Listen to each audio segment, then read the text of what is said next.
अब बेटा बात करते हैं हम एक्सरसाइज 5.3 के क्वेश्चन नंबर 7 की।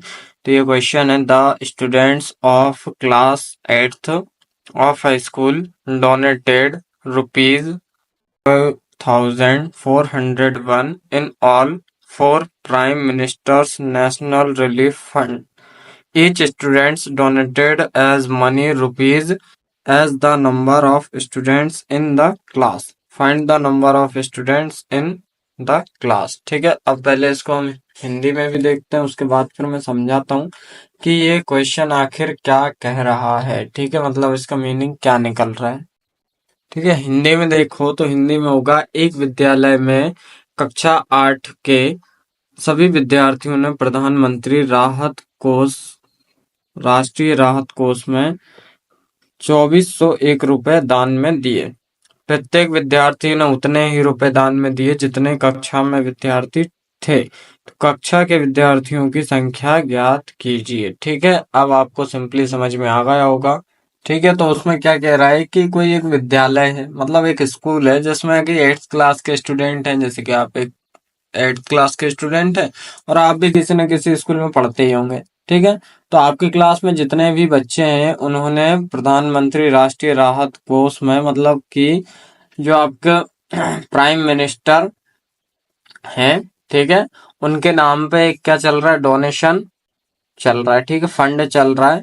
तो मतलब prime minister national relief fund में आपने क्या किया कि पैसे दान में दिए। कितने रुपए दान में दिए? 2401 रुपए। ठीक है, तो 2401 रुपीज दान में दिए। ठीक है, मतलब फंड में आपने दे दिए। तो उसमें आपको बताना है कि इस क्लास में कितने स्टूडेंट हैं जिन्होंने ये इतने पैसे इकट्ठे करके दिए। ठीक है, तो उसके लिए हमें क्या करना है, सबसे पहले तो देखो यहाँ पे लिखना है हेयर। ठीक है, अब डोनेटेड मनी कितनी है, सबसे पहले बेटा वो लिखो। ठीक है, डोनेटेड मनी कितनी है, तो डोनेटेड मनी है आपकी, वो है ₹2401 रुपीज। ठीक है, और यदि हिंदी में बात करें तो हिंदी में लिखना यहाँ, हिंदी में जाएगा यहाँ प्रधानमंत्री राष्ट्रीय राहत कोष, राष्ट्रीय राहत कोष में दान में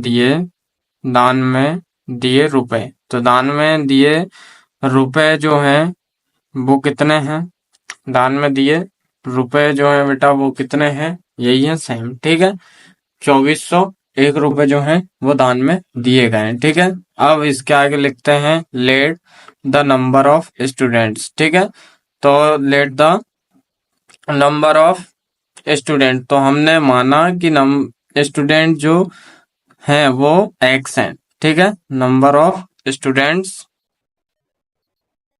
बी x। ठीक है, कितने स्टूडेंट हैं, x। हिंदी में लिखना, माना विद्यार्थियों की संख्या x है। ठीक है, माना विद्यार्थियों की संख्या x है। ठीक है, विद्यार्थियों की संख्या बराबर x। विद्यार्थियों की संख्या क्या मान ली बेटा हमने, कि विद्यार्थियों की संख्या x है। ठीक है, तो यहाँ पे फिर आगे लिखना देयरफॉर डोनेटेड मनी। तो जो डोनेटेड मनी है, ठीक है, उसको हम मान लेते हैं x इंटू एक्स। ठीक है, x इंटू एक्स। क्यों? क्योंकि जो स्टूडेंट है वो x मान लिए, जो डोनेटेड मनी है वो हमने क्या मान ली, वो 2401 रुपीज है। तो इसका हो जाए x इंटू एक्स। ठीक है, यहाँ पे हिंदी वाले लिखना, इसलिए दान में दिए रुपए बराबर होगा x इंटू एक्स। अब हम देखते हैं क्वेश्चन के अकॉर्डिंग, तो लिखेंगे अकॉर्डिंग टू क्वेश्चन। ठीक है, अकॉर्डिंग टू क्वेश्चन। अब क्वेश्चन के अकॉर्डिंग चलते हैं, हिंदी वाले लिखना प्रश्नानुसार। क्या लिखोगे बेटा, प्रश्नानुसार, प्रश्न के अनुसार देखते हैं। ठीक है, तो प्रश्न के अनुसार ये हो जाएगा x square is equal to 2401, है ना। अब यहाँ पे इस पे देखो क्या लगा हुआ है, स्क्वायर लगा है। तो x is equal to square हटेगा, यहाँ सामने वाले पे रूट लगेगा। इतना तो आपको पता होगा, 8th क्लास में आ गए आप, तो इतना पता होगा बेटा कि जब भी यहाँ पे इक्वल के साइड x लगा हो तो ये सॉरी स्क्वायर लगाओ तो ये स्क्वायर यहाँ से हट के यदि इस साइड जाता है तो ये रूट में कन्वर्ट होगा। ठीक है, अब यहाँ से हमें इसके फैक्टर निकालने हैं। ठीक है, तो फैक्टर निकालते हैं हम किसके, 20, अरे यार सॉरी 2401 के। अब पीछे 1 है तो 3 का रूल यूज करेंगे, तो 3 8 टाइम है तो 24 आ जाएगा, 0 1 बचेगा नहीं जाएगा। 5 के रूल से भी नहीं, 7 के रूल से करके देखते हैं। तो 7 कैसे करेंगे, 21 3 टाइम में, 3 बचे इसको दे दिया, ये 4 टाइम में और इसको दिया तो ये 3 टाइम में 21। ठीक है, फिर 7 से करेंगे तो ये आएगा आपका 4 टाइम में और ये 9 टाइम में। ठीक है, उसके बाद बेटा हम 7 से फिर करते हैं तो ये आएगा आपका 7, है ना, और फिर 7 से करते हैं तो ये आएगा आपका 1। इतना क्लियर हुआ।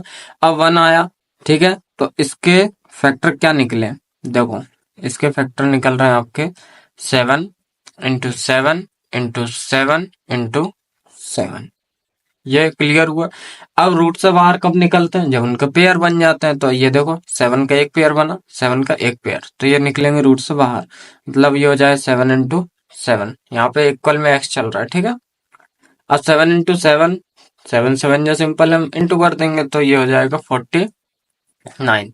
ठीक है, क्या आया 49। अब 49 आया तो यहाँ हम लिख सकते हैं कि hence the number of students, number of students क्या हो जाएंगे बेटा, इज 49। स्टूडेंट्स कितने हैं आपके, 49 स्टूडेंट्स हैं। ठीक है, और हिंदी में लिखें तो हिंदी में हो जाएगा अतः विद्यार्थियों की संख्या, अतः विद्यार्थियों की संख्या 49 है। कितनी है बेटा विद्यार्थियों की संख्या, 49 है। ठीक है, आया सभी को समझ में। तो इस टाइप से ये क्वेश्चन नंबर 7 करना था।